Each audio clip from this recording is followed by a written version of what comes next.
Cześć, tu Mateusz Jarosiewicz. Cieszę się, że zainteresowało Was poprzednie wideo o nowym systemie operacyjnym HarmonyOS, który challenge'uje dominację Microsoftu i Google'a w domenie systemów operacyjnych i też, co ważne, i będzie pod tym dalej w filmie, gdzie zobaczycie źródłowe materiały, challenge'uje także Linuxa.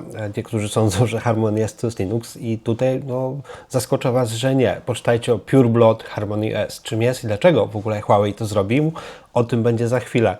Chciałem zobaczyć, co sądzi o rozwoju Chin i jakie jest przygotowanie polskiego rządu do pojawienia się silniejszego bloku niż NATO, Unia Europejska i tak dalej, czyli bloku BRICS.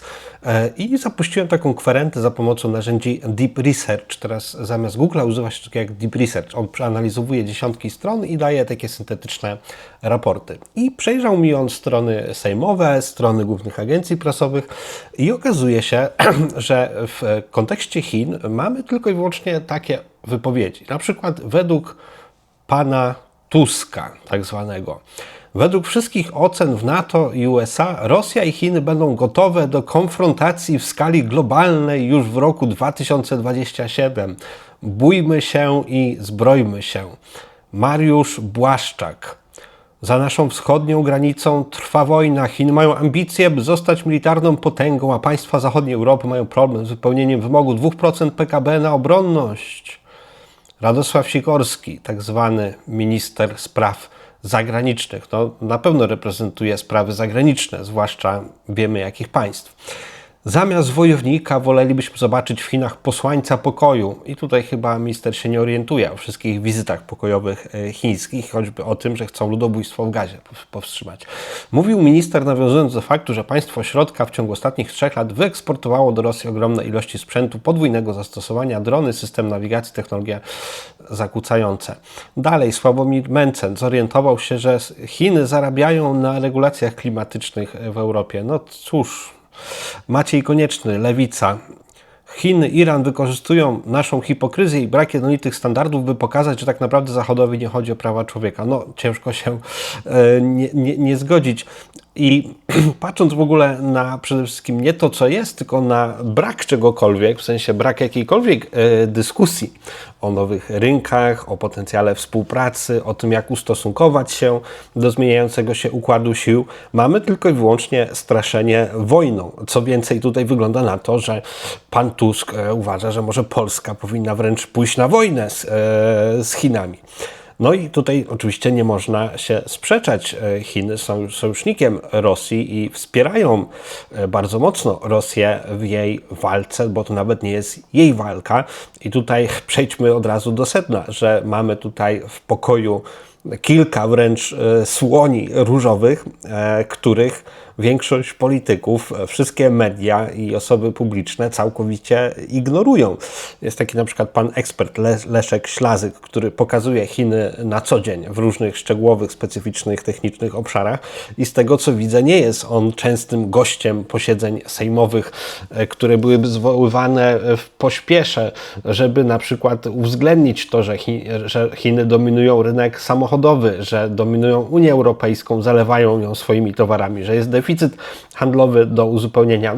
Tam pana Leśka Ślazyka nie zobaczymy i podejrzewam, że gdyby tak zdradził, czy organizuje jakieś misje, czy jakieś panele eksperckie mają tu miejsce, może w ukryciu, może gdzieś doradza pokryjomu wybranym politykom, jak prowadzić polską politykę zagraniczną w kontekście Chin, podejrzewam, że pan Leszek Ślazyk odpowiedziałby milczeniem, bądź też jakimś prychnięciem. Tak sobie to wyobrażam, że mniej więcej byłoby. I to, że politycy wciskają masą, niestety też nam wszystkim, taką zasłonę dymną, że Chiny to jest jakaś wojna straszna, wielki agresor, z którymi będzie całe NATO musiało zaraz walczyć, właśnie przysłania Polakom świat. To jest tak naprawdę zacieranie nam oczu po to, żebyśmy nie widzieli rzeczywistości, żebyśmy nie mogli działać w sposób korzystny.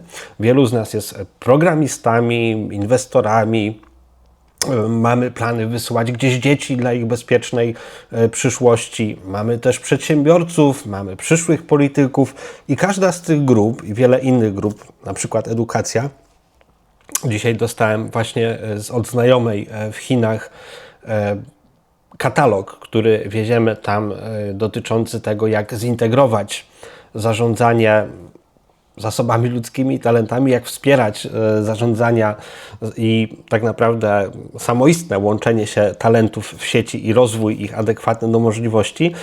Pytałem też mojej Chinki, tak to będę mówił, o to w ogóle, jak u nich przeczucia związane ze sztuczną inteligencją, jak oni do tego podchodzą i co ciekawe, powiedziała mi ona, że się nieco boją też, że stracą pracę, bo po prostu ten rozwój jest taki zastraszający w pewnym sensie w państwie środka, ale też nie zapominajmy, że jest on bezprecedensowy również tutaj, czyli wszędzie, bo rzeczywistość dzieje się tu i teraz i cały świat zmienia się tu i teraz w zawrotnym tempie. Ta przyszłość, ona już funkcjonuje i nie da się uciec w jakikolwiek sposób od tematu Chin. Nie da się ludziom zasłonić oczu, że nie ma chińskich samochodów. Nie wiem, czy już słyszeliście, napiszcie w komentarzach, czy słyszeliście o tym, jakie są chińskie samochody, czy czytaliście dyskusje, czy widzicie w magazynach, programach na YouTubie, jak one w tej chwili wyglądają, jak są oceniane przez ekspertów, bo takich rzeczy się po prostu chować nie da. Chiński model sztucznej inteligencji DeepSeek, który podważył wyceny OpenAI, oferując to, co tamci za darmo i w wersji, którą można kontrolować.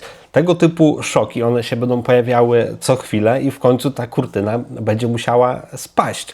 Nie wiem, czy teraz widzicie, YouTube też tłumaczy tytuły filmów, więc jak zaczniecie na przykład dzięki mnie, choćby dzięki temu filmowi, że go obejrzeliście, zacznie Wam YouTube sugerować na przykład filmiki bałem się wyjechać do Chin, a zobaczyłem coś, co mnie rozwaliło, albo kłamali na temat Chin, albo jak naprawdę wygląda w państwie środka. Zaczniecie widzieć takie filmy.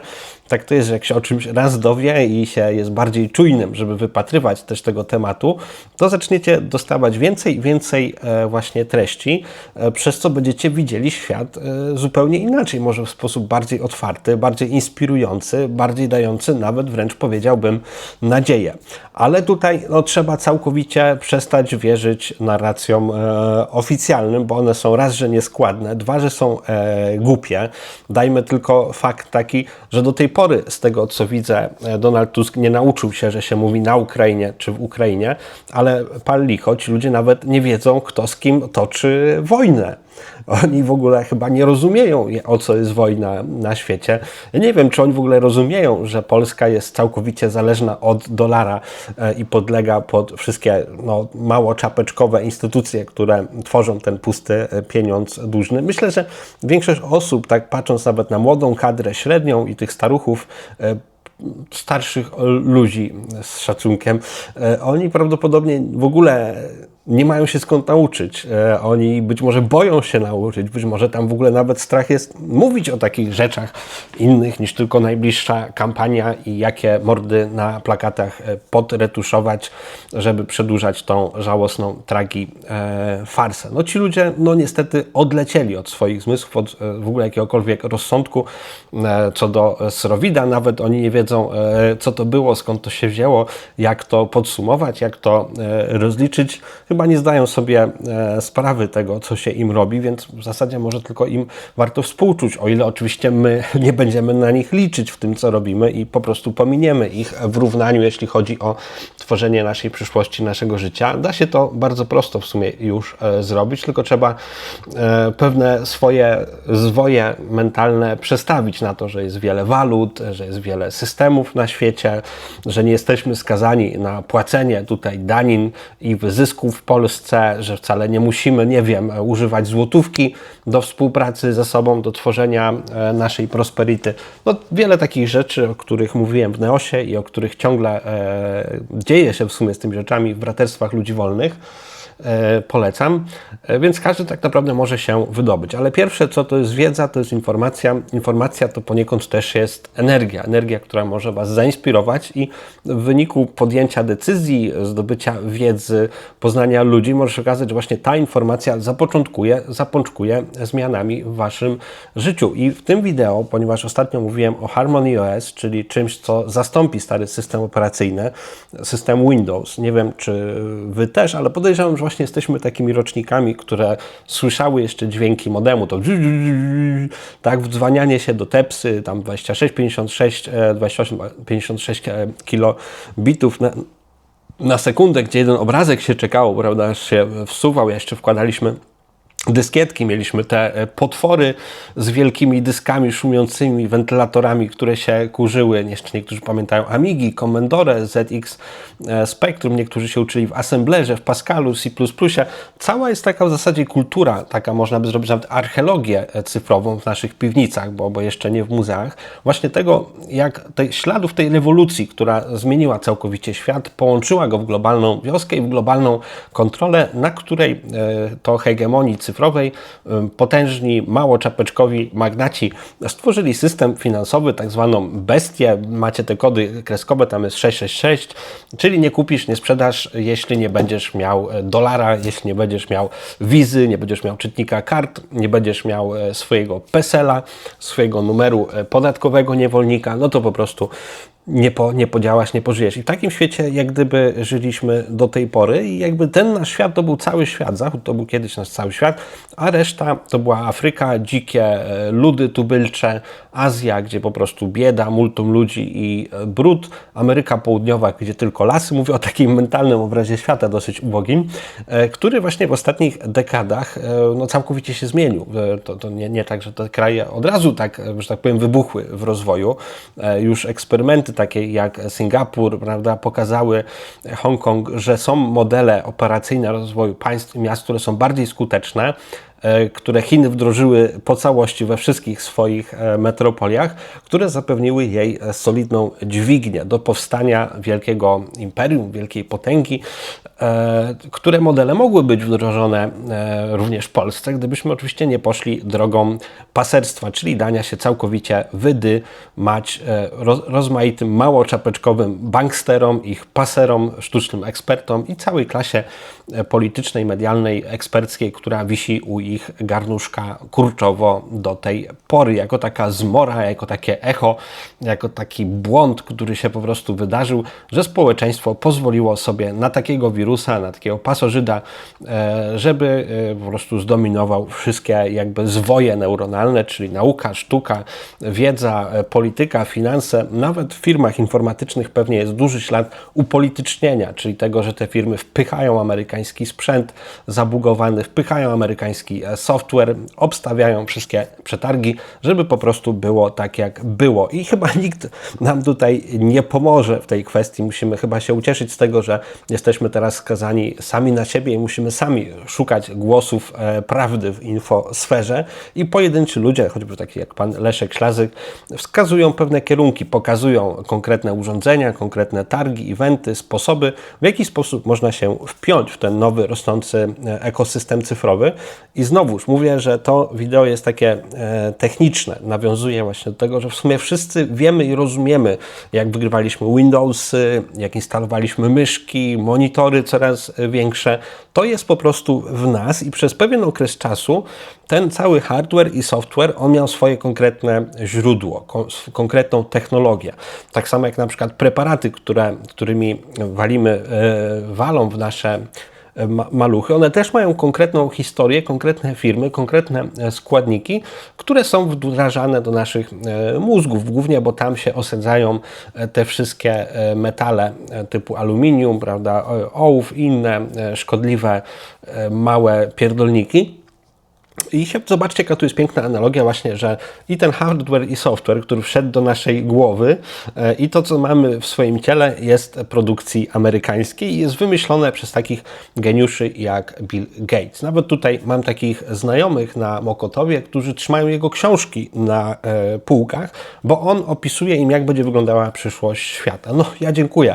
Również te wizje, te wszystkie futuryzmy, które Amerykanie propagują, cały Hollywood, Black Mirror, całe tak zwane programowanie predykcyjne, czyli przygotowanie społeczeństwa na przyszłe fakty, społeczeństwa, które nie rozumie, że rozgrywa się im tu pewien serial, głównie w głowach, bo większość życia ludzie przeżywają przed telewizorami jako objawioną prawdę i podejmują swoje decyzje i siedzą w tych norach właśnie przez to, z czym się ich bombarduje.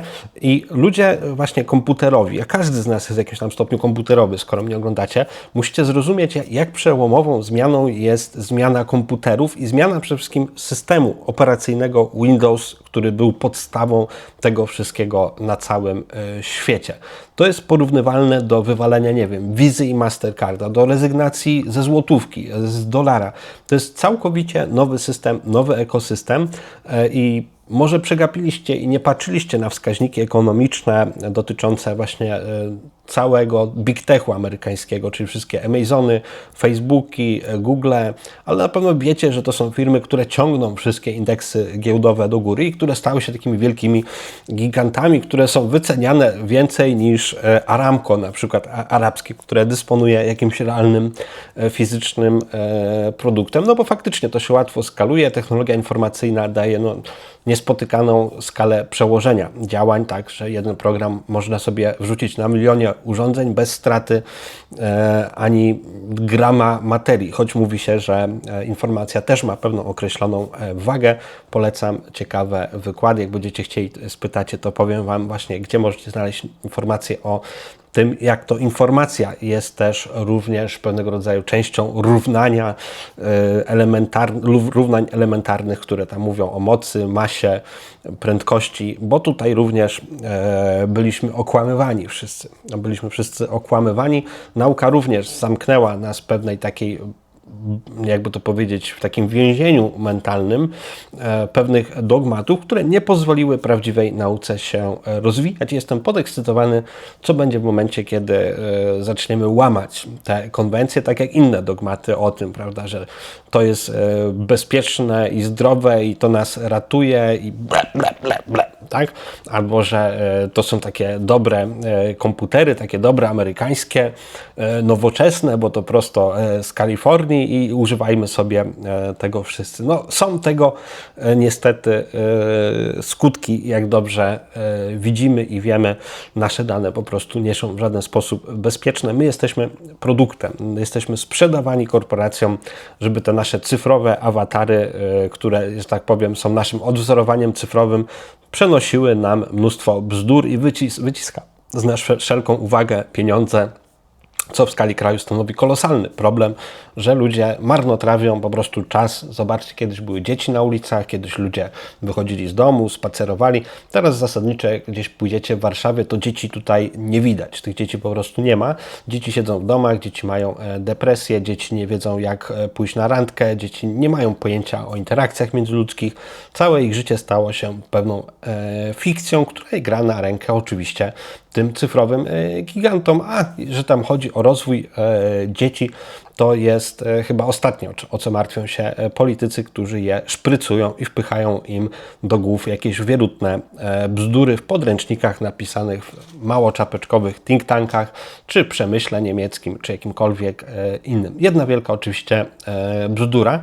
Niestety właśnie ludzie, do których chciałbym takim echem zahaczyć, czyli ludzie informatyczni, programiści, właściciele firm, ludzie, którzy uczą się języków programowania, niestety nie są wolni mimo inteligencji, właśnie szybkiej umiejętności zdobywania informacji, uczenia się. Z jakiegoś powodu ci ludzie również zostali zinfiltrowani, także ich po prostu mózgi zaczęły działać tylko właśnie w kategoriach Windowsa, Wizy, Mastercardu, włączenia się do Facebooka, Google'a i jakby tutaj świat się ich zamknął, bo tam w sumie byli ludzie i ci wszyscy monopoliści w sumie ściągnęli cały kapitał intelektualny i twórczy do tego, żeby robić aplikacje konkretnie na Androida, prawda, na na to, co mamy, tak? Na to, co mamy, na ten internet, który jest i część osób dużo na tym zarobiła, natomiast oni też będą oszukani. Oni też są ślepi i chyba nie rozumieją tego, co idzie, a może rozumieją, może się mylę, tym lepiej dla nas wszystkich, a przede wszystkim dla właścicieli firm czy programistów, ponieważ tak jak rząd i politycy nie uwzględniają rozwoju czegoś takiego jak BRICS, czyli grupy państw, które się dedolaryzują, które mają ponad połowę populacji świata, które będą handlować ze sobą taniej, rozwijać wspólnie technologię i staną się motorem gospodarczo-intelektualno-naukowym świata. Tak samo ludzie informatyczni pomijają fakt tego, że nastąpiło oddzielenie się. Świat Microsoftu, Windowsa, Google'a został zostawiony i Chiny stworzyły swój własny system, swój własny ekosystem cyfrowy, który prawdopodobnie będzie wiodącym systemem także w państwach arabskich, afrykańskich i w Brazylii, w innych państwach grupy BRICS. I co to oznacza w praktyce? Że jeśli nasze sklepy internetowe nie będą przystosowane do systemu BRICS, nie sprzedamy. Jeśli nasze programy, które oferują jakieś usługi za abonament czy jakąś płatność, nie będą dostosowane, nie będą napisane pod chiński system operacyjny, tracimy 1/3 albo połowę światowych klientów.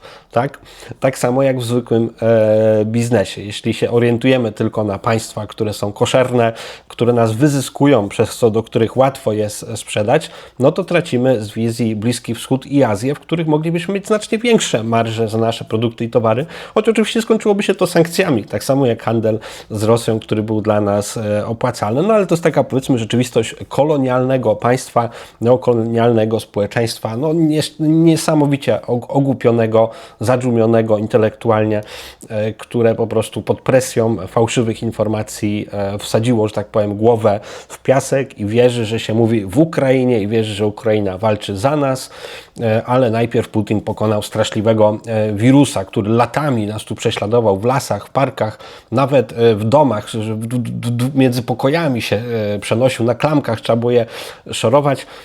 No ale właśnie tego typu rzeczywistość, wierzenie i przyklaskiwanie takiej prawdzie, bo pani Janda, pan, jak on tam ma, Pazura, tak powiedział, i przyklakiwanie tym ludziom powoduje, że ludzie są tak głupi, że później ciężko im się nawet przyznać. Jak widzicie, tutaj eksperci od Ukrainy, eksperci od COVID-a, no jakoś nie widać u nich jakiejś intelektualnej pokory, by się wycofać ze swoich stanowisk i tego, co ludziom wciskali, mimo że jest to coraz bardziej, myślę, że kwestia, która wymagałaby nadania jej znaczenia, ponieważ to, co się mówiło, to, co się promowało, no jakby ma to swoje konsekwencje. Jeśli ja bym komuś sprzedał Opla i Opel byłby popsuty, by się zaraz jakby rozwalił, tak jak ich kłamstwa, no to ktoś mógłby wrócić po pieniądze.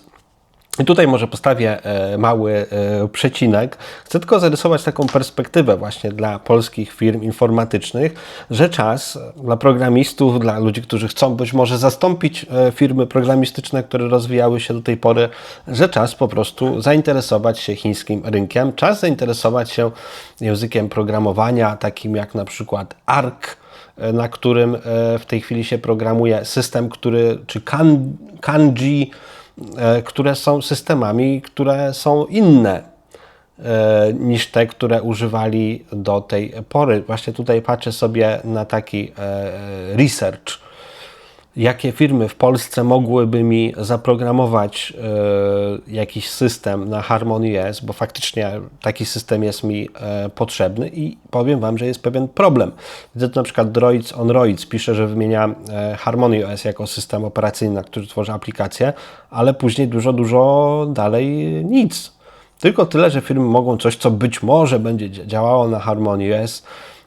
I gdzie tutaj jest dla polskiego biznesu, dla handlu, dla usług edukacyjnych partner do tego, żeby skalować się na rynek, który będzie liczony w miliardach użytkowników. No proszę Was, panowie, zacznijmy się interesować HarmonyOS. Poprzedni polecam Wam filmik, jeśli chcecie wiedzieć, jaki to jest system, jak on działa, czym on się różni od Windowsa, dlaczego on powstał, to koniecznie zobaczcie poprzednie nagranie na moim kanale z taką mordką Billa Gatesa. bo tam jest kilka filmów przetłumaczonych, a dzisiaj jeszcze kilka przetłumaczyłem, konkretnie 2, żeby pokazać Wam, jak dosadnie głęboka i znacząca jest to zmiana. To jest zmiana, którą trzeba wziąć poważnie pod uwagę. Chyba że się ufa politykom w kwestii powodzi, edukacji, bezpieczeństwa publicznego, to wtedy też można ufać oczywiście w kwestii handlu, tego co się dzieje na świecie, gdzie są możliwości, gdzie jest dobro i zło wreszcie, bo wydaje się, że jest to zwykle odwrotnie niż ci ludzie twierdzą. I tutaj hipokryzja Zachodu, właśnie to co pani z lewicy wspominała odnośnie Chin, że my tutaj jesteśmy hipokrytami, bo przez to, że nie krytykujemy ludobójstwa, no to okazuje się, że cały zachodni system moralny, instytucjonalny, ONZ i tak dalej są po prostu niewiarygodne i nie mogą służyć jako narzędzie do czegokolwiek, no bo jak mogą tutaj ustawiać Rosję czy Chiny gdzieś po kątach, jeśli dopuszczają się państwa główne tych wszystkich organizacji, założyciele tych formatów do trwałego ludobójstwa i strzelania do małych dzieci. To jest po prostu coś no, nieprawdopodobnego, więc z tej perspektywy również należy patrzeć na to i realistycznie się zastanowić, ile taki świat jest jeszcze w stanie potrwać, zbudowany na takich kłamstwach, w którym 3 miliony Polaków żyje w głębokim ubóstwie, w którym ludzie uczą się latami zbędnych rzeczy, w kraju, w którym już nie ma praktycznie perspektyw, szczególnie nie będzie perspektyw po ruszeniu pełną parą kolejnych innowacji związanych ze sztuczną inteligencją. I jeśli wierzycie politykom właśnie w kwestii srowida, wojny, no to powodzenia Wam życzę, jak Wy, Wasze dzieci i rodziny odnajdziecie się w tej rzeczywistości, bo na razie to wszystko idzie, słuchajcie, w długi. To, co bankierzy lubią najbardziej. Zrobić wojnę, kryzys i wydrukować pusty pieniądz, który spowoduje inflację i który będzie się z odsetkami spłacało, a państwo to przecież taki dobry płatnik, bo ma nas wszystkich jako zakładników. Oczywiście to są wszystko niegodziwe długi i one nie muszą być spłacane, jeśli się to dokładnie przeanalizuje z perspektywy prawa międzynarodowego, już nie mówiąc o prawie naturalnym, ale na razie te wszystkie kryzysy, wojny, to jest wszystko tylko i wyłącznie produkcja długu, zakładanie kolejnych kajdan Wam wszystkim, a przede wszystkim Waszym dzieciom, wnukom na szyję, o ile oczywiście będziemy w tym systemie, o ile będziemy w tym systemie tej Unii Europejskiej, dzięki której możemy do pana Klausa jechać mu zmieniać pieluchy bez pokazywania paszportu, ale raczej nie po to, żeby robić zakupy gdzieś w niemieckim Bentleyu, Porsche czy BMW, bo raczej Polacy, przynajmniej ci, którzy nie współpracują ściśle z systemem, nie są jego pomagierami, raczej nie jeżdżą do Francji szyć sobie ubrań, choć oczywiście są takie osoby i dorobiły się uczciwie i piękna sprawa.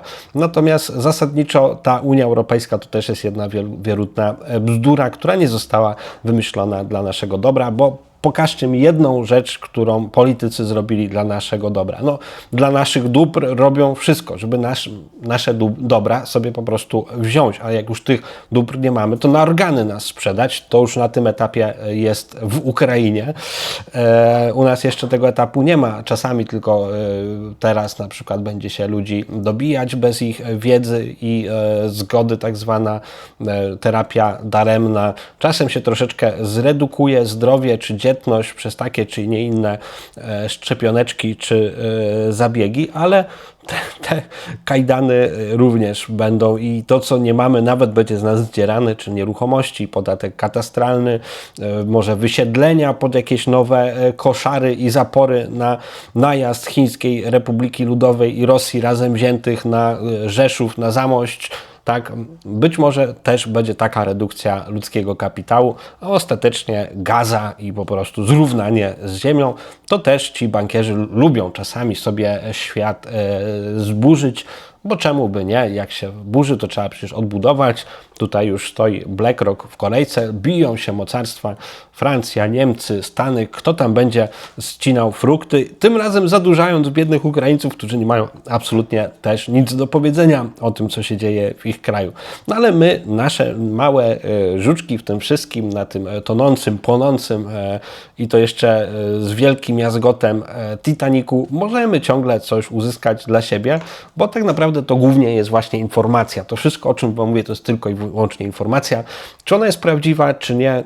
żadne słowa, jak już się wypowie, nie oddają w pełni rzeczywistości, więc to wszystko jest pewnego rodzaju metaforą, ale w tej metaforze trzeba coraz więcej siły oczywiście przyznawać nam, czyli polskim organizacjom, takim jak Braterstwa Ludzi Wolnych, inne organizacje, które oddolnie nas organizują poza systemem, więc być może nawet już o nich nie słyszymy, o różnych ekowioskach, o tym, jak się ludzie zbroją, przygotowują, organizują. Ja też nic o tym nie słyszałem, ale może tak po prostu być, że ci ludzie mądrzy już posłuchali wszystkich instrukcji, poszli do rozum do głowy i całkowicie zrezygnowali z oglądania nawet mojego kanału i pozdrowienia, błogosławieństwa dla nich. Rozwiązań jest sporo. Ja patrzę na to z perspektywy takiej technicznej, rozwojowo, naukowo-biznesowej, że tutaj ciągle są drzwi otwarte. Nikt nam nie może zakazać robić nauki czy biznesu. Oczywiście może próbować, ale że jesteśmy istotami troszkę większymi niż te ich narracje i to, kim wciskają nam, że jesteśmy i mamy być i co ma się dziać w naszej przyszłości, możemy sobie sami to wymyślić troszeczkę inaczej,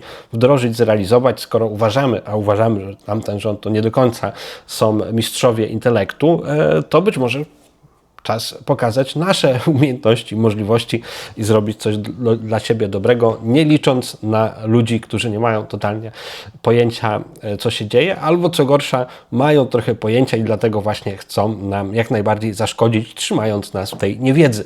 Więc jeśli wy chcecie, żeby ta wiedza była, żebyśmy w końcu troszeczkę żyli w normalniejszym stanie mentalnym i z pełniejszym, właściwszym obrazem świata, w której nie ma jakiegoś wielkiego wroga z wschodu, są tylko zabójcze korporacje i lichwiarze, którzy tworzą tą całą ciemnotę i wywołują tę wojnę, którzy to oni są problemem, ale myślę, że to jest początek, taki ciężki orzech do zgryzienia, łyżka dziegciu do przełknięcia, ale później i tak odpowiedzialność wraca w nasze ręce i z tym przekazem właśnie chciałbym pójść, jeśli uważacie, że on zasługuje na uwagę, zasługuje na wsparcie.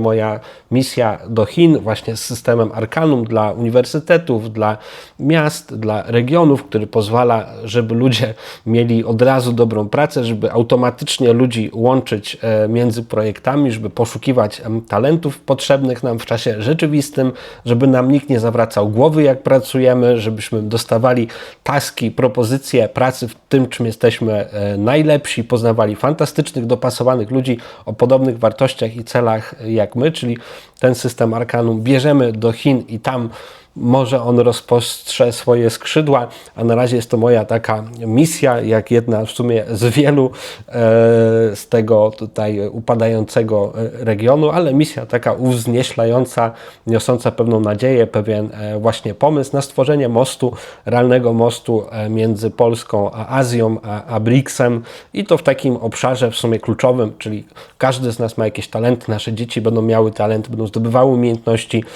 i ważne, żeby to robiły w sposób dopasowany do siebie, szybki, sprawny, który zapewni im, że od razu będą miały pracę, bo nie uczą się żadnych głupot. Takie systemy już są do skonstruowania i wdrożenia przy oczywiście woli społecznej i w dużej mierze też tej odgórnej, jeśli chodzi o uczelnie czy państwa. Ale trzeba od czegoś zacząć. Być może ten system rozwinie się najpierw w Chinach, w państwach azjatyckich, ale będzie miał zawsze jakieś tam polskie korzenie. 30 lat pracy i rozwoju w Polsce to jest, powiedzmy, taki nasz wkład, który tam niesiemy i wy też możecie uczestniczyć w tym wszystkim. Dajcie znać, czy wy to tak czujecie, że ja oferuję wam jakiekolwiek uczestnictwo w takiej misji. Jeśli tak, no to szapoba. Im więcej nas jest w jakimś celu, kierunku, to nawet tak umysłowo tylko i naszym skupieniem możemy osiągnąć więcej. A jeszcze wspierając Mateusza, żeby miał, nie wiem, jak zapłacić za hotel czy kawę, jak przedłuży na przykład swoją wizytę o kilka dni, żeby nagrać jakieś dodatkowe filmy czy materiały, to tym bardziej pomoże. Link do Buy Coffee macie w opisie. Jak każdy YouTuber, w sumie muszę prosić o tą współpracę, ponieważ ja nie mam żadnych reklam. Jak widzicie, tutaj nic nie reklamuję. Nie mam też żadnej monetyzacji, ponieważ mój kanał był bardzo aktywny podczas SROWID-u czy podczas tej ściemnionej sytuacji na wschodzie, no to nie ma mowy o jakiejkolwiek monetyzacji, która dawałaby pewnie pewnie tysiące złotych, gdybym rozwijał swój kanał tak jak kiedyś, ale jestem w takim momencie, powiedzmy, przełomowym, w którym chcę troszeczkę przebranżowić, rozszerzyć uwagę i świadomość moich widzów, żeby też dotrzeć do osób twórczych, do osób merytorycznych, które siedzą w różnych fachach i są w stanie porzucić stary mental Billa Gatesa, że to jest świetny, doskonały, fantastyczny człowiek, który robi super systemy, czy nawet guru typu, prawda, Steve Jobs, czy teraz Zuckerberg i Sam Altmany i spojrzeć troszkę bardziej krytycznie, nie dać sobie zaciemnić oczu farmazonami o niebezpiecznych chińskich szpiegach, że oni będą jeszcze gorszymi szpiegami, o Tiananmen, że Chińczycy to, że kamery, że punkty, no bądźmy poważni ludzie, zwłaszcza ludzie, którzy zarabiają jakieś pieniądze, mają stanowiska, mają jakieś tytuły naukowe, przestańcie pieprzyć takie farmazony, bo to po prostu szkodzicie sobie, szkodzicie Polakom, szkodzicie swojemu otoczeniu przez ignorancję, ale łatwo tutaj zrobić krok wstecz i poszerzyć po prostu swój światopogląd, wiedzę o świecie, oglądając chociażby filmiki na YouTubie. I nie mówię tutaj tylko o swoich, bo oglądajcie pana Leszka Ślazyka, jeśli mnie nie chcecie słuchać, a też YouTube, jeśli zaczniecie pytać go Shenzhen, Szanghaj, Chiny, szybkie koleje, samochody, procesory Kirin, HarmonyOS, zaczniecie dowiadywać się, jak jest naprawdę. Więc napiszcie proszę komentarz, co o tym wszystkim sądzicie, co Was zaciekawiło, czy chcecie wspierać, obserwować taką misję zaprezentowania polskiego, pochodzącego z Polski i ze Szwajcarii systemu właśnie w Chinach, który też będzie fajną dźwignią w momencie, kiedy będzie działał. On już był w wielu wariantach proponowany i komunikowany w takich kręgach ludzi, którzy są gotowi stworzyć coś nowego, ale myślę, że w momencie, kiedy on zdobędzie swój pełny, funkcjonalny potencjał i już nie będzie jako wizja, tylko coś w praktyce, do czego można się momentalnie dołączyć, żeby zmienić swoje życie, też w ten sposób system może nasz pociągnąć Polaków do rozwoju, do ukierunkowania się na przyszłość. A tymczasem zostawiam Wam jeszcze tutaj troszkę do poglądania filmów właśnie o rewolucji, jaką jest HarmonyOS i tym, jak to będzie wpływało na środowisko informatyczne, programistyczne i przyszłość świata aplikacji. Do zobaczenia. Imagine an invisible line being drawn across the digital world. On one side, the operating systems we've known our entire lives, the familiar ecosystems that power our phones, our computers, our very connection to the internet. On the other side, a ghost. A whisper of a new system, born from necessity, forged in the fires of a global tech war, and now, quietly, systematically, replacing the very foundations of power. This isn't a story about a new phone. This is a story about the complete re-engineering of a nation's digital soul. It's a story about China, a tech giant on a mission, and a new operating system you've heard about but don't truly understand. A system that is now, right now, moving to replace Android and Windows across one of the most powerful and influential digital landscapes on Earth. The question isn't if it's happening. The question is, what comes next? And what is the real story behind this unprecedented shift? The truth is far more shocking than you can possibly imagine. Welcome back to Revo Now. Today we're peeling back the layers on a story that will redefine the future of technology and global power. We're talking about HarmonyOS, Huawei, and the quiet revolution happening within the Chinese government. For years, the world's digital infrastructure has been built on the foundations of a few key players. Google's Android, Apple's iOS, Microsoft's Windows. These are not just operating systems, they are empires controlling everything from the apps we use to the data we generate. But for China, this reliance on foreign technology has long been seen not as a convenience, but as a critical vulnerability. It's a struggle for digital sovereignty, a high-stakes chess match where every line of code, every chipset is a strategic move. The narrative we've been told is simple. US sanctions crippled Huawei, forcing them to create HarmonyOS as a stopgap measure. A patched-up version of Android, a temporary fix to keep their devices running. But that narrative is dangerously incomplete. It misses the grand ambition, the long-term strategic play that is now coming to fruition. The HarmonyOS you thought you knew is gone. It has been replaced by something entirely different. And this new system is the spearhead of what could be a new era of global technological fragmentation, a new digital dragon rising to challenge the status quo. Before we dive deeper, if you find this kind of deep dive, no-nonsense analysis valuable, please take a moment to hit that like button. It helps our videos reach more people like you who want to understand the truth behind the headlines. And if you haven't already, please subscribe and turn on notifications so you don't miss our future exposes. To understand the present, we must look back to the moment the seed was planted. In 2019, when the US placed Huawei on the entity list, it cut off access to Google mobile services, the lifeblood of Android outside of China. This wasn't just a corporate battle, it was an existential threat. Huawei's response was the launch of HarmonyOS. The initial version was, by many accounts, a fork of Android. It was compatible with Android applications, a necessary crutch to get developers on board and keep users from abandoning the ecosystem. But even then, the intention was clear. As one Huawei executive put it, they were forced into creating their own operating system, a project that was never part of their initial strategy. But what the world saw as a reaction, China saw as an opportunity. A catalyst for an old national goal, technological independence. This ambition is not new. It's been a core directive in China's national strategy for over a decade, a plan to promote the integration of the digital economy with the real economy. Now, fast forward to today. The HarmonyOS ecosystem has been growing exponentially, but with a subtle yet profound difference. This growth wasn't just driven by consumer demand, it was fueled by a directive from the top. The local government of Shenzhen, a crucial technology hub, launched an action plan to supercharge the development of native HarmonyOS applications. They set ambitious targets, established industrial parks, and offered financial incentives to software companies. This wasn't a suggestion, it was a mandate. Over 1,000 companies in Shenzhen alone were tasked with getting certified to develop for the platform. The goal was to build a developer base of over 500,000 people, a strategic investment in an independent future. And it's working. The latest figures are staggering. Huawei now boasts over 8 million developers in its ecosystem. Over 30,000 apps are now available, with a targeted 5,000 core apps being ported over from Android. This massive coordinated effort is creating a self-sustaining ecosystem that no longer needs to rely on the crutch of Android compatibility. This is the first critical piece of the puzzle. The infrastructure is being built. So, what does a massive state-sponsored developer push lead to? It leads to the quiet, yet absolute replacement of existing systems in the most sensitive and critical sectors. The Chinese government isn't just encouraging HarmonyOS adoption, it's actively, and in some cases, mandatorily, implementing it. The State-Owned Assets Supervision and Administration Commission, SASAC, has mandated all central enterprises to have comprehensive compliance systems in 2025. This move, while framed around legal compliance, is part of a broader push to align technology with national strategic goals. And here's where we see the rubber meeting the road. Huawei's brand, Qingyun, has been at the forefront of this digital transformation for government and enterprise. They're pitching a suite of HarmonyOS-equipped devices, from desktops to tablets, specifically for government and business use. In just 2 years, they've tripled their government sector user base. Think about that for a moment. This isn't just about smartphones. This is about the entire technological stack of the government and its most important economic engines.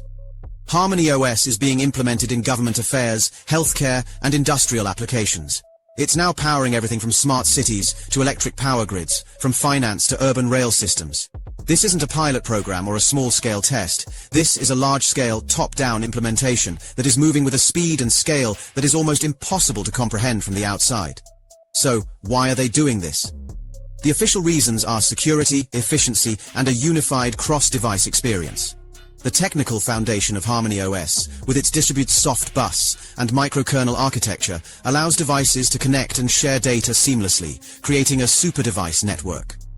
This is incredibly powerful for enterprise and government use, where the ability for a tablet to instantly connect and control a complex machine, or for a government agency to share data across devices with enhanced security, is a game-changer.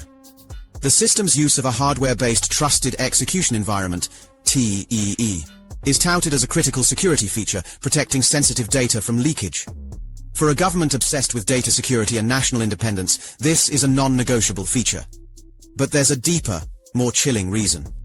A reason that explains the scale and urgency of this transition.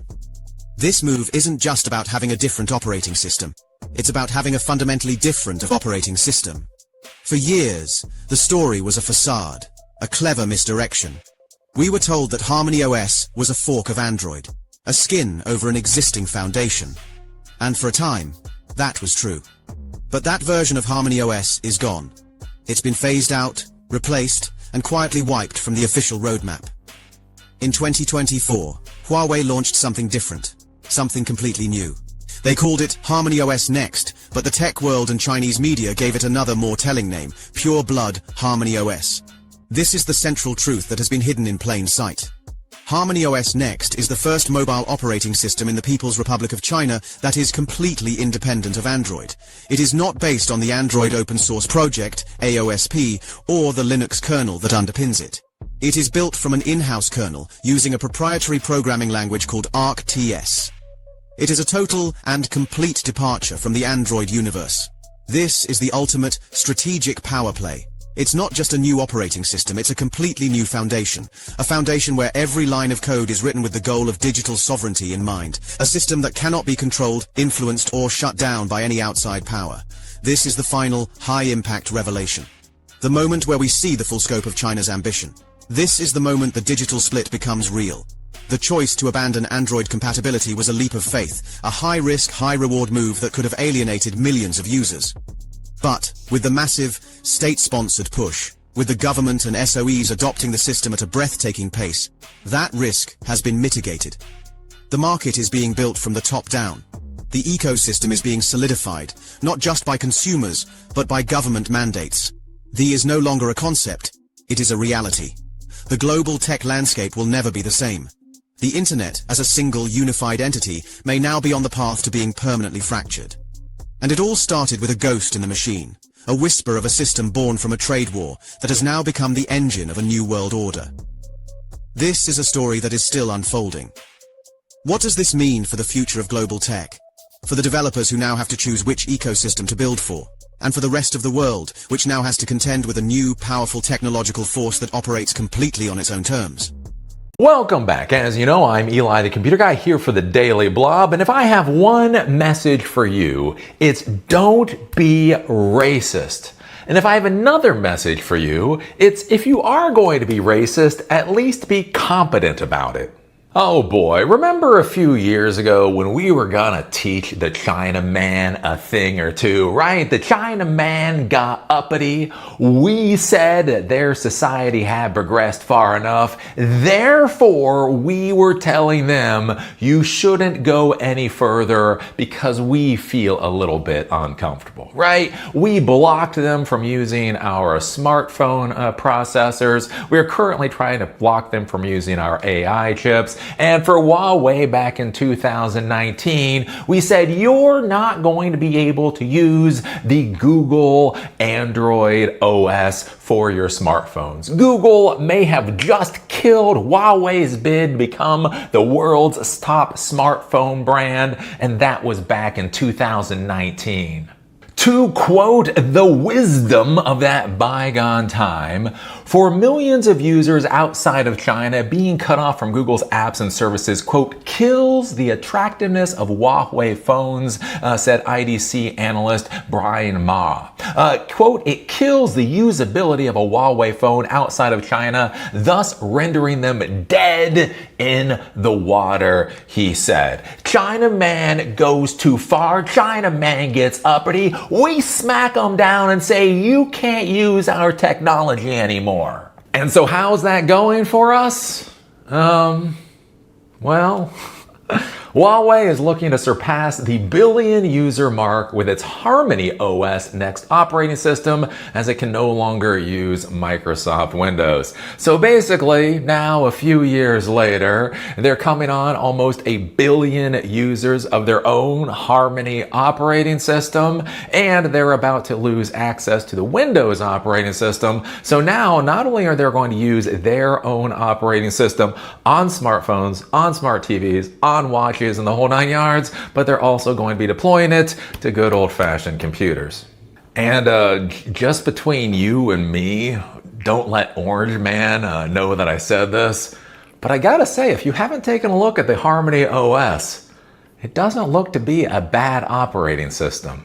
So an important thing to understand when we start talking about HarmonyOS is that this is not a Linux distribution. I originally thought this was a Linux distro, and that's what people think of normally when they think about a new operating system, right? Ubuntu or Arch or Mint or one of those. Basically, these are distributions of Linux. So the kernel is the software that's basically interacts with the hardware, the RAM and the CPU and all of that kind of stuff. Generally, there is a Linux kernel that most of these operating systems use, and then they just add their own software on top of that. The curious thing about this with HarmonyOS is that it actually is its own complete operating system. It has its own kernel, it has its own tech stack, so this is not the same thing as Linux. Why that's important is because it's not Linux. That means you can't natively run Linux applications directly on it, right? So when you deal with an Android device, or you deal with, again, Ubuntu or any of that, those are all running Linux as the main operating system. Again, it's a different flavor of Linux, so it's relatively easy to basically port or write software that will run on these different flavors of Linux. When you get entirely different operating systems, so we talk about different operating systems, that's Windows, that's Unix. Unix and Linux are different things, right? The thing is they use different kernels, again, communicating with the hardware layer, and therefore if you're going to write software that's going to run on these different operating systems, you have to go through this, what's called the porting process, where generally you have to recompile or re-encode the software for each different operating system that's going to run on, and that's a big pain in the ass. That's a big deal. In the mobile OS world, again, we have iOS and we have Android. There's also Tizen, a couple of other ones out there. But basically, again, those are entirely different operating systems. So I think it's Kotlin you use for Android, and it's Swift you use for iOS. And then there's some software out there, such as React Native or Flutter, that allows you to code once, and then basically it will compile the code that you created for the different mobile operating systems into different files so that they can be used on those different OSs. So one of the important things to understand is when we talk about an entirely different operating system, a different kernel, this is separate from a lot of the world that we've been dealing with. Why this can be important going forward is, for technology professionals, you have to decide what operating systems that you're going to support, right? Do you support iOS? Do you support Android? Do you support Windows? Do you support Mac? Do you support Linux? Right? There's a whole bunch of stuff that goes into that, and that's one of the reasons we run into legacy applications in the technology world, right? So somebody deployed some piece of crap a decade ago.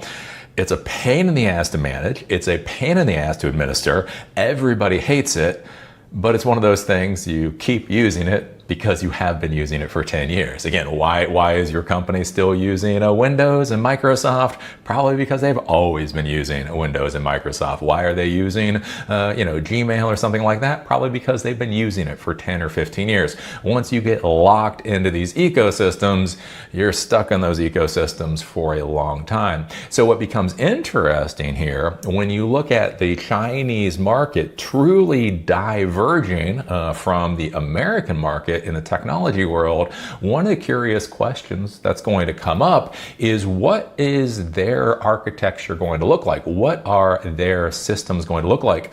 What does it do to our technology industry if the overall technology world literally fractures and some of the world is using architectures and systems that look nothing like what we're using? Again, one of the nice things, becoming an MCSE, a Microsoft Certified Systems Engineer, back in 2000, is that everybody used Microsoft equipment back then, right? It was basically you used Intel servers and desktop computers with Windows on them. You had Windows servers, and then you had Cisco equipment, right? So basically you get your A+, you get your MCSE, and you get your CCNA, and you could work anywhere, right? You could work in a hospital, you could work in a military establishment, you could work in a logistics system, you could work for an interior design firm. Everybody used the same crap. Again, one of the curious things in 2025 is, there's so many tech stacks nowadays.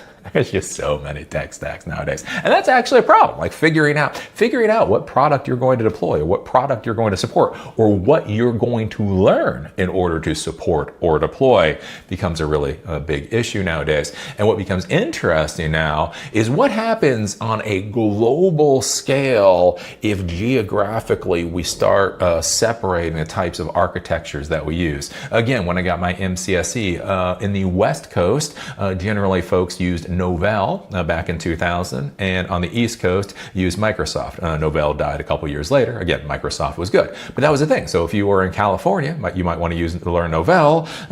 Again, if you were in New York, you learn Microsoft. Later, when you look at Ruby on Rails or PHP, for whatever reason, East Coast loved PHP. If you were east of the Mississippi, PHP was the technology to learn. If you're west of the Mississippi, Ruby on Rails was the technology to learn. They basically did the same crap, just a little bit differently. And that was it. It was just a geographic thing. What becomes curious now is what happens when we have this on a global scale, right? If you are west of Hawaii, you learn HarmonyOS, and if you're east of Hawaii, you learn Ubuntu or something like that. Again, that's one of the curious things to be thinking about when we start thinking about this divergence of operating systems at the nation state level.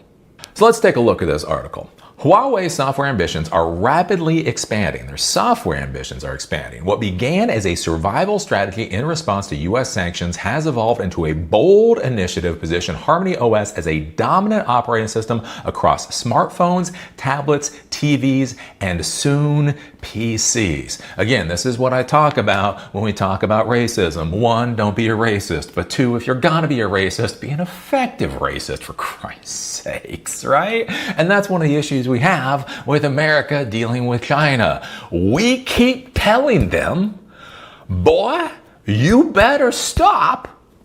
And then they don't stop because they don't really like how we're dealing with them, right? And that's one of the issues that we're getting to with them. Again, we stop them from using the smartphone processors, Huawei from using the smartphone processors. Now they have their own smartphone processors. We're trying to stop them from using AI processors. They're building their own AI processors. We try to stop them from using an operating system. They build their own damn operating system. It's kind of funny, you know, a nation with 1.2 billion people that is the factory of the world and has amazing universities and motivated and dedicated and smart people.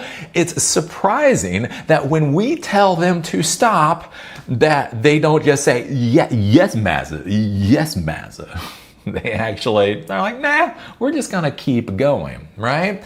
Now aiming to surpass 1 billion users, HarmonyOS is preparing for a new era of computing after Huawei lost access to Microsoft Windows licenses. So basically with the HarmonyOS, they're on version 4 at this point, and so they have about 1 billion users, and this is across their tablets, their phones, and their TVs at this point in time. So basically what's going to happen is they're going to lose access to the Microsoft Windows licenses, and so a funny thing's gonna happen.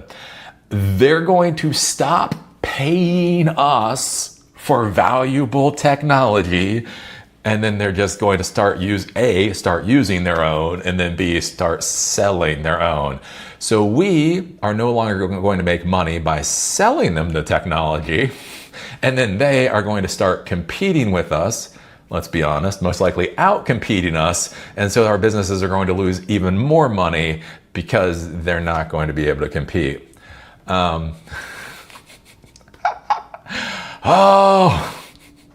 feel like I feel like the Chinese are reading like The Art of War, and we're reading Baybar. I don't know what's going on here.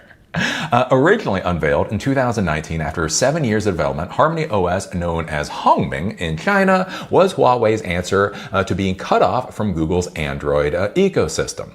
The operating system first appeared on smart TVs and quickly expanded to smartphones in 2021. By late 2024, over 900 million devices were already running HarmonyOS, with that number expected to cross the 1 billion mark soon. This rapid adoption is reflected in Huawei's mobile performance. Its smartphones recently overtook Apple's in the Chinese market share, reaching 19% compared to Apple's 17%. So yes, at this point in time, Huawei are still not selling as many as the Android operating system, their Samsung, but they are beating Apple at this point in time. This growth has laid a strong foundation for Huawei to scale HarmonyOS across more devices as it seeks to unify its ecosystem, mirroring Apple's seamless integration between iOS, iPadOS, and macOS. In March 2025, Huawei's license to use Microsoft Windows expired due to ongoing U.S. sanctions. The company cannot renew the agreement. As a result, Huawei is taking another bold step by replacing Windows with HarmonyOS on its future laptops. And again, just to be clear, when I talk about my frustration with the current president of the United States, here's the deal. The boy won't shut up about the trade deficit, the trade imbalance between the United States and China, right? China sells more crap to the United States than the United States sells to China. Again, whether that matters, whether it's as significant as he says it is, what we should do about it, those are its own things. But think about this, right? One of the last videos I did was talking about how NVIDIA literally had to lose $15 billion in sales because they're not able to sell to China, right? So China wants to buy NVIDIA equipment. They can't buy NVIDIA equipment, ergo NVIDIA lost $15 billion in sales. So again, when we look at the trade imbalance, if we literally do not allow China to buy our crap, how much can we cry? Now we run into the thing, again, with the Windows operating system. Like Windows, hate Windows. A lot of people hate Windows, right? It's used on a lot of devices out there. And literally, this is another instance where the government is saying China, man, is not allowed to give us money for this product. And one of the important things to understand, again, especially with Windows, right? Windows allows a lot of other technologies to work on top of it. Again, whether it's web browsers, things like Google Chrome, other stuff that you're going to install on there, a lot of the products that you're going to install are most likely going to be American products. Again, Adobe, QuickBooks, that kind of thing. And so one of the issues that you run into too is not only are we saying you cannot buy licenses to Windows, and so therefore that kills the revenue from the Windows sales, but it also kills all the domino revenue that comes from the other products that would be sold alongside Windows. The company has already showcased a new unnamed laptop running HarmonyOS 5, also referred to as HarmonyOS Next. Unlike previous versions, this edition is no longer based on Android and is fully developed in-house. Huawei is expected to officially launch the device later this month. The new OS supports core productivity tools such as WPS Office and enterprise apps like DingTalk. Thousands of HarmonyOS mobile apps are expected to run on the new laptops, offering users a familiar mobile-like experience on desktop devices. With its large ecosystem expanding smartphones and beyond, HarmonyOS could soon emerge as one of the best Windows alternatives, particularly in regions where access to Microsoft's operating system is restricted or banned. And so you could say that Trump is good at solving problems. He was definitely very good at solving Huawei's problem, right? So one of the big issues, again, you get into the technology world, is the whole issue of buy-in, again, legacy equipment. And the issue is once people start using a certain line of products, they're basically going to keep using that line of product until they're forced not to by something to break them out of inertia, right? So again, I was in MCSE. I loved Windows, right? Windows 2000 was great, XP was great, 7 was great. We're not going to talk about Vista. Vista and Millennium Edition, ME, can all go to hell. But anyways, I was a Windows fanboy for a long time. And then they came out with Windows 8. And Windows 8 was an utter pain in the ass. Again, Vista sucked, but you could downgrade back to XP. So you dealt with it, right? Windows 8 was a pain in the ass, and then Balmer came out and literally told Windows users, this is the operating system, we don't care if you like it or not, you're stuck with it. And that's when I went out and bought my Mac, right? So 2013 is basically when I transitioned over to Mac because Microsoft made their ecosystem such a pain in the ass, I was forced to go out and find a different solution. And the thing is, most of the time, companies aren't aren't going to be that bad. Again, we talk about things like Mac. I will tell you again, the Apple world is not as good as it used to be. Again, their new M-line, computers are pretty good, but there's a lot of issues with their ecosystem. Again, why do I not leave their ecosystem?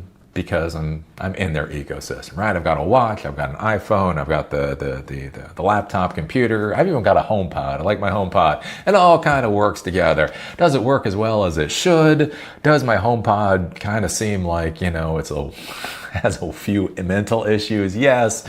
But it's not enough of a break for me to, again, want to go off and try to find another ecosystem, right? I'm not going to go over to Android because my HomePod is a bit of a pain in the ass. I'm not going to go to a Windows computer because my M2 Mac is quirky on a couple of things. It's just not that big an issue. And so that's one of the problems that you run into for new upstart companies is they try to get into the technology world, but there's so much lock-in already there. Even if people like your product, they're simply not going to go to it.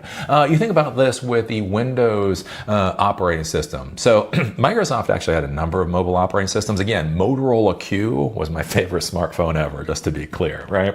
Anyways, they had Windows CE and Windows Mobile and a whole bunch of things. Anyways, they decided to build smartphones that competed with Android and iOS years ago. And I knew people that had the phones and they liked the phones, and the apps that existed on the phones apparently were very good. But it was one of those things, like people are already developing for iOS or they're developing for Android. Nobody was really developing for Windows phones. And so Windows phones didn't have a lot of users. Again, back in whatever it was, 2012, 2013, since they didn't have a lot of users, not many people were developing for it. So again, Microsoft failed at smartphones is simply because they were the third mover and the market was already taken, right? So again, you look at Huawei, again, in 2025 or 2020 when all this started kicking off, and the thought that Huawei would be able to deploy their own ecosystem with their own processors and their own operating system and all that kind of stuff and be able to succeed, that didn't look very likely, right? Because if you want a high-end device, you would go for iOS. If you wanted a low-end device, you would go with Android. Why would you use a Chinese operating system, no matter how good it is? Again, like I say, the Windows operating, I knew people who had the Windows mobile device. And again, they told me, every app on that phone was amazing. Like all 5 of them.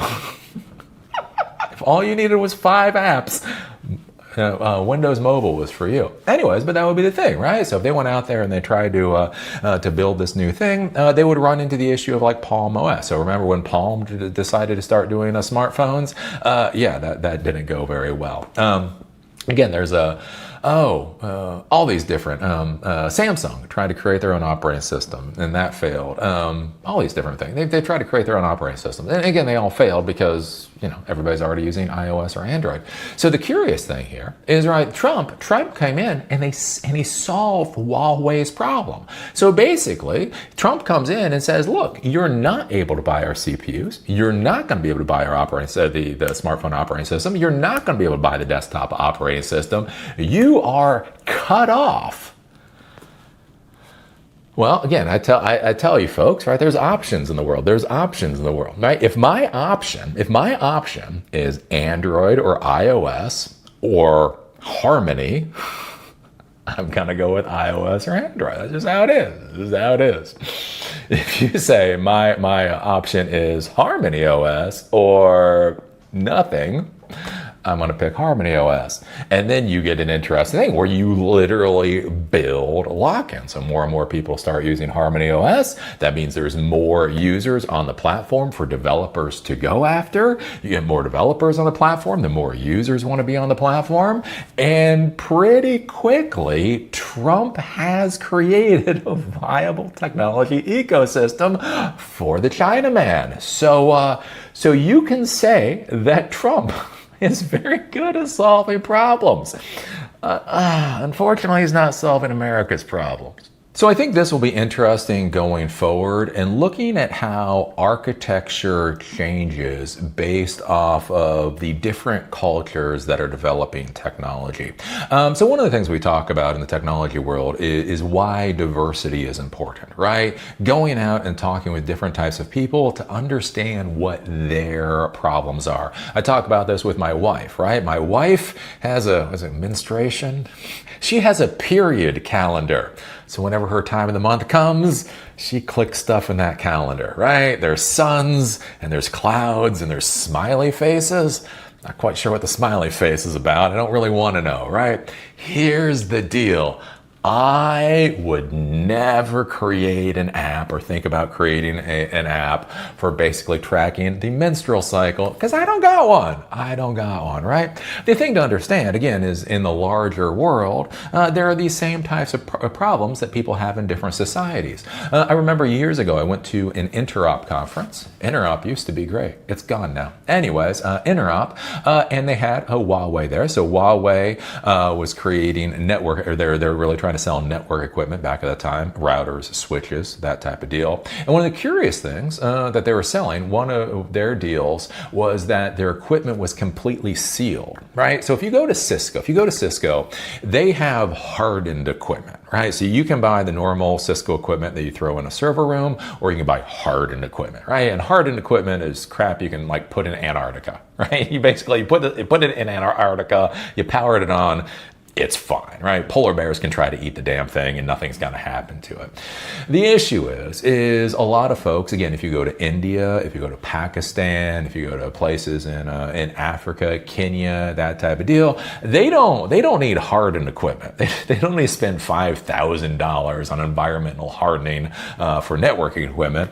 On the other hand, they don't necessarily have the server rooms that we have, again, here in the United States. Again, in the United States, if you're a systems administrator, and you go to your boss and you say, boss, I need a room in this building that is going to have its own air conditioning, so it's going to have its own climate control, the air is going to be clean, and I need to be able to secure it, right? Almost any business in the United States will be like, yeah, sure, whatever.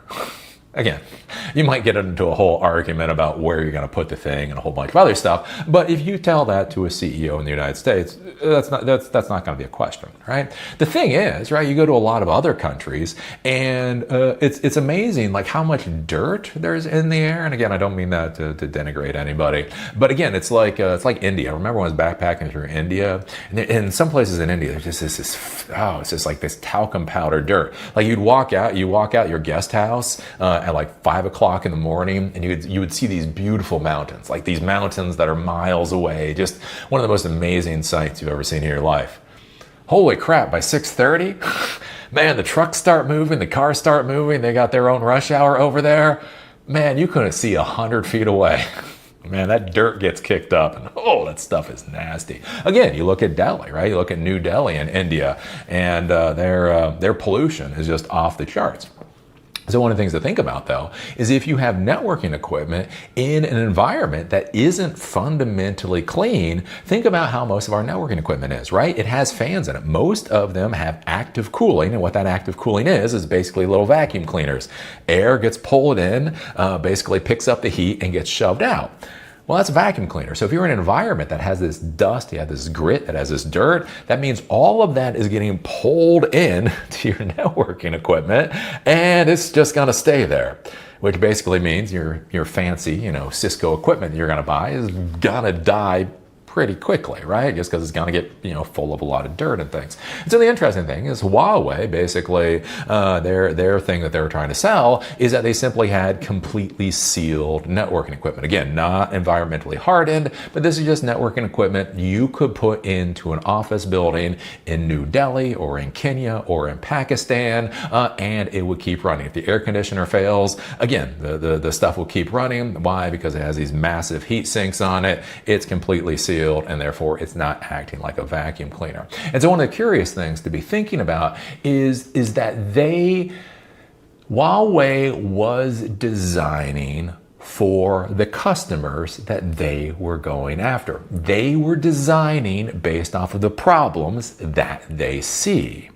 those are not the problems that I see here in the United States. Again, if I tell you I'm going to be building a server room for you here in the United States, you are going to give me a clean environment, period. Right? That's how we do things. Therefore, that's how we think about equipment. Again, with Huawei, they were looking at it differently based off of the customers that they were going after. And so what becomes interesting here, right, is in the United States, and especially in the Western world, we have this massive blind spot. Right? There are people that do things the way that people do.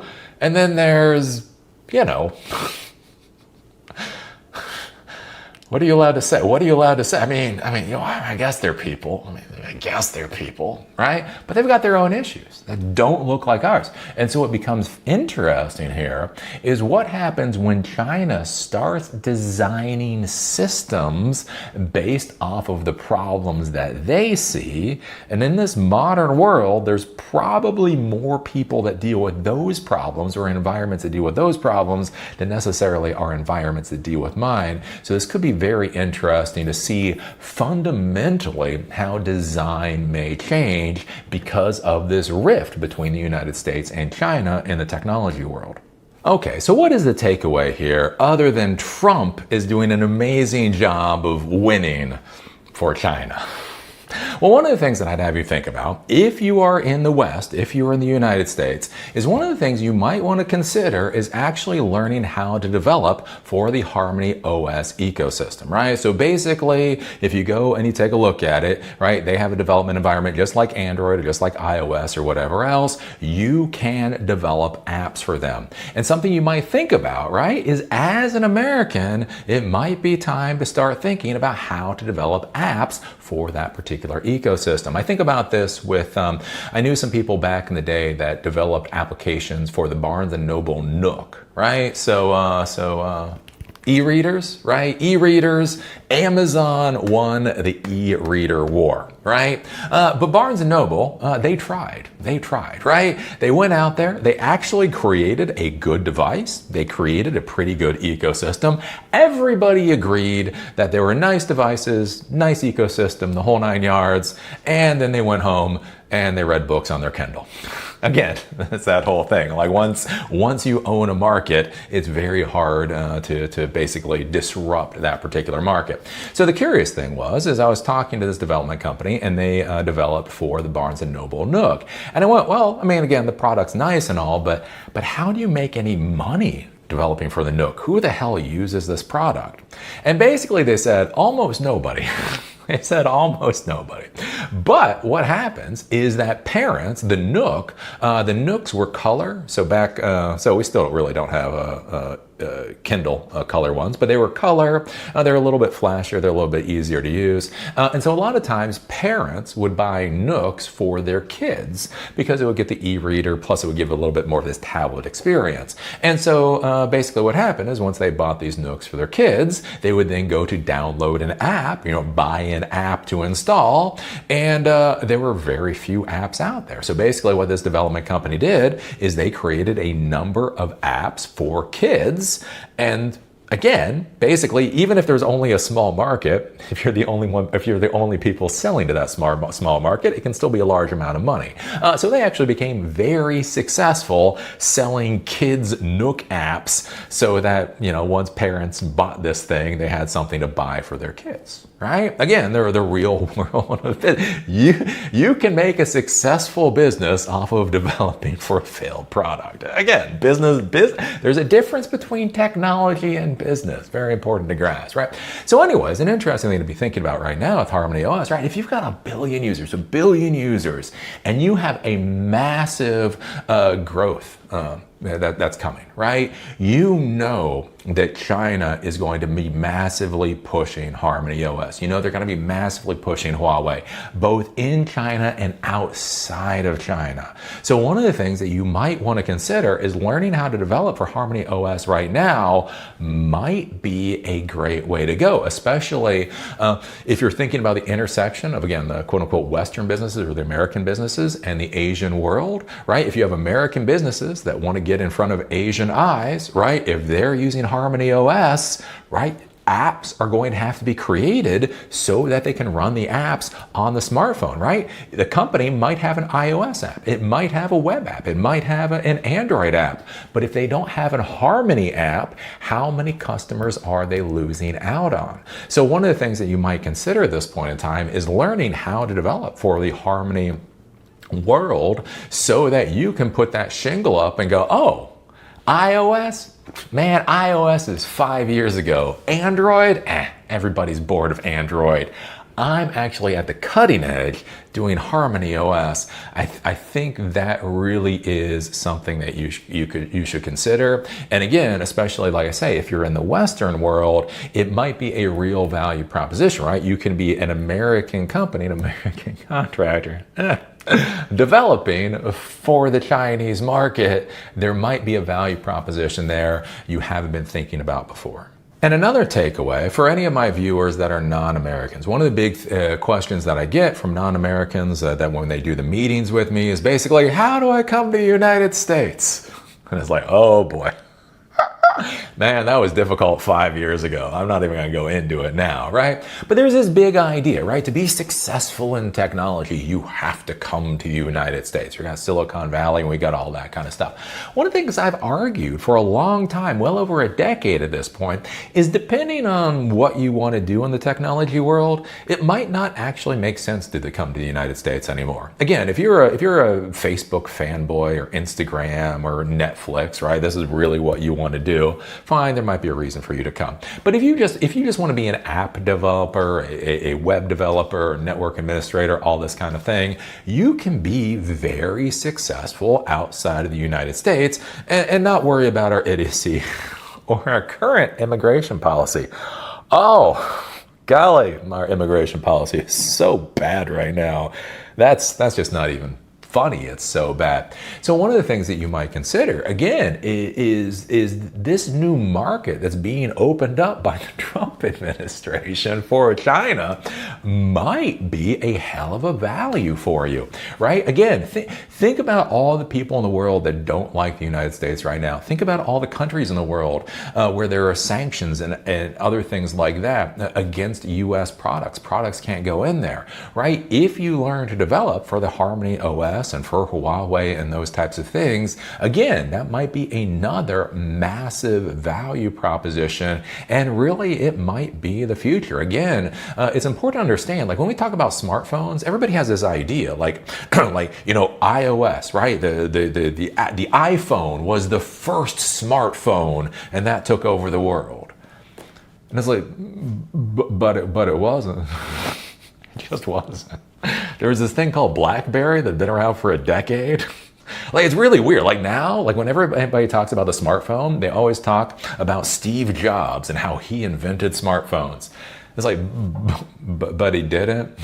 Again, the BlackBerry had been around for a decade. The Motorola Q, again, used a Windows operating system. Windows CE had been around. Palm came out with their own mobile operating system, right? There are truly a lot of smartphones before the fucking iPhone came out. But in 2025, nobody remembers any of those anymore. They all say that Steve Jobs invented the smartphone.